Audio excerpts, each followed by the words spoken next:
Or is this full-time MMA now? I love full-time MMA right now.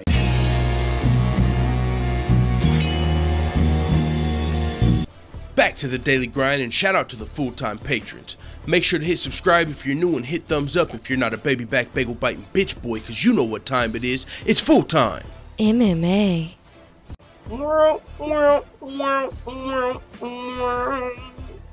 We've got some more disappointing news, full-time family, as the UFC on Fox 30 overnight ratings hit an all-time low in series history, despite an all-action card that was headlined and co-headlined by former UFC champions, and also even on the main card there was another former champion, Jacek. So this card was stacked. I mean, it was headlined by Eddie Alvarez, former UFC lightweight champion, and top contender Dustin Poirier. They were squaring off in a highly anticipated rematch. The first fight ended in no contest.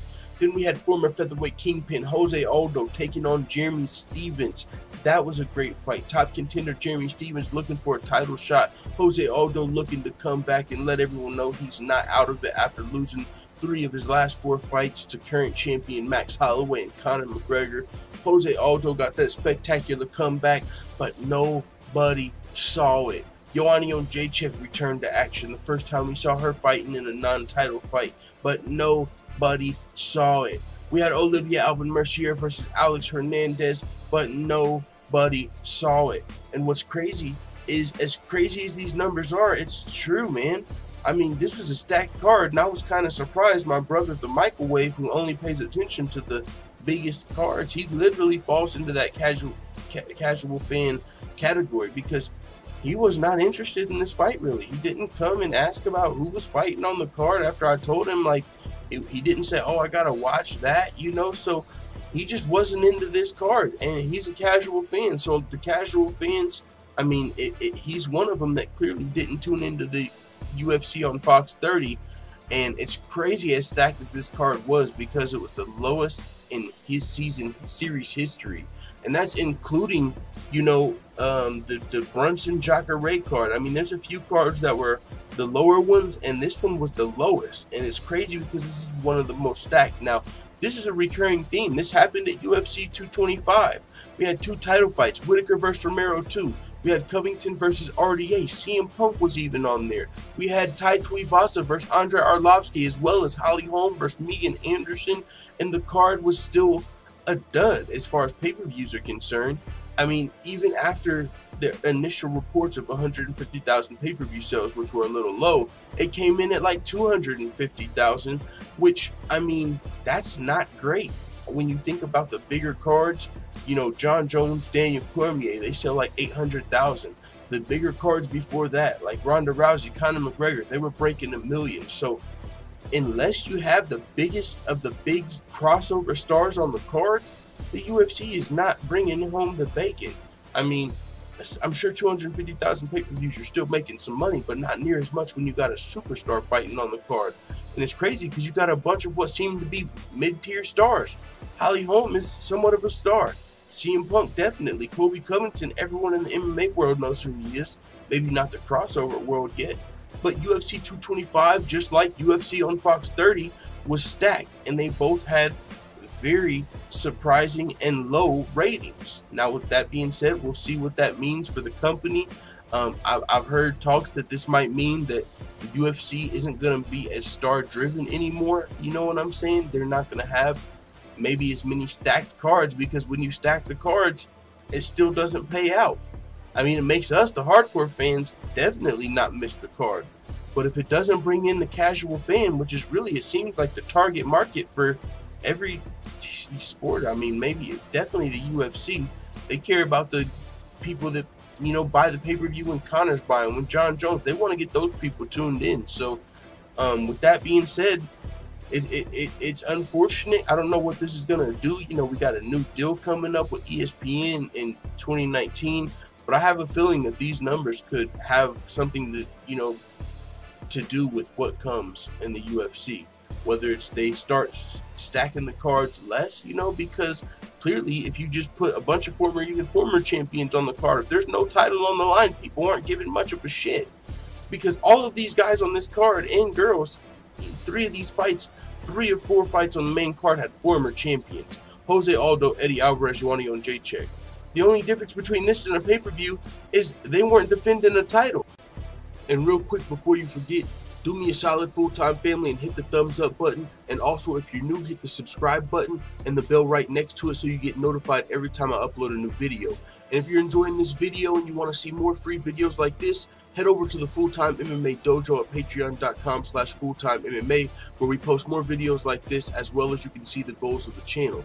And recently we just got approved to be an Onnit affiliate, so check the description box below if you want to try Alpha Brain, New Mood, or Shroom Tech Sport for 100% free. It is a free trial. Links are in the description. Alright, now enjoy the rest of the video.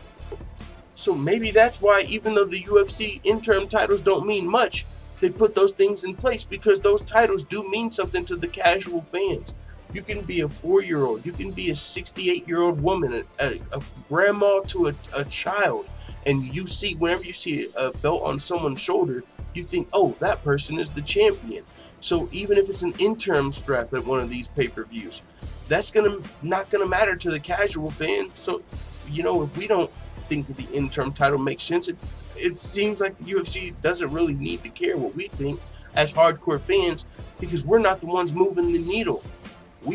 Us hardcore fans can't fucking get 300,000 pay-per-views on the most stacked pay-per-view of the year. We can't motherfucking bring in bigger numbers on the UFC on Fox 30 card that was stacked. Where are the hardcore fans at? Do we not have more hardcore fans? What the fuck was everybody doing on this Saturday? I'm sure there was some boxing. And maybe that's what it is. There's just so much content out here nowadays. There's so many sports. There's so many free sports. So much different fucking video games, Fortnite, and different channels, and all this different stuff going on. Boxing, just everything else going on, man. Unless you have your biggest stars, people aren't really tuning in, you know, to the hardcore aspect of the sport. So that's just something interesting I wanted to bring to you guys' attention, because it was similar to UFC 225. How the numbers were kind of surprising and disappointing, you know, as a fan. I felt like this was one of the most stacked UFC on Fox 30 cards, and it literally came in with the lowest ratings in series history. Like, it almost makes no sense, but it is what it is. So we'll see what this means, but here's the facts. You can see at the bottom it says the show only did 1,461,000 viewers on the Fast Nationals, the lowest number in the history of the show. Here's a few other numbers. The previous series low was 1.5, almost 1.6, and that was Jacare versus Brunson. So I don't get this, you know, because this card had 3 former champions. How the hell is it doing less numbers than like Jacare versus Brunson? Respect to Jacare and Brunson, but casual fans are not paying attention to Jacare versus Brunson more than fucking Aldo and Alvarez and Poirier and Joanna Jacek and all of this. What the fuck? How does that make sense? How does Jacare versus Brunson do more than this card? I don't understand how those numbers make sense. But even before that, you saw Weidman versus Gastelum. That one didn't do amazing numbers, and Weidman's one of the bigger stars in the UFC. So I think that has something to say with, even though these guys are stars to us, Eddie Alvarez, Jose Aldo, Jeremy Stevens, Dustin Poirier, even though they're stars to us, even though they fought Conor McGregor, it doesn't mean the casual fans care. You know, it doesn't mean that the casual fans are paying attention to any of that. You either have to be a champion, you got to be talking some shit or something. And before we go, shout out to all the full-time MMA white belts that have hit the subscribe button. Make sure you also hit the bell right next to it so you get notified every time we upload a new video. This is the hardest working MMA channel on YouTube. We provide daily updates. We do predictions, betting advice, songs, fantasy fights. We create all different types of MMA related content on a daily basis. We've also interviewed Aljamain Sterling, Sean O'Malley, Bruce Lutch-Medio, and Felony Charles Bennett, all in just 1 year as an MMA channel. We're still small, but we're definitely one of the fastest growing on YouTube. So with that being said, if you want to see even more videos like this, make sure you check out the Full-Time MMA Dojo over on patreon.com. There's more free videos over here, and you can also learn more about where this channel came from and see the goals of this channel as we continue to grow. So with that being said, whether you're a long-time subscriber or just a new person watching this video, I appreciate it. And we recently just got approved as an Onnit affiliate, so we got what you need. Whether you're trying to think clearer, work out harder, or sleep better, check the links in the description for a 100% free trial of Alpha Brain, Shroom Tech Sport, or Noob Mood. I'm telling you, we got what you need. Links are in the description. See you on the next video. Da da da da da. It's the motherfucking DOG.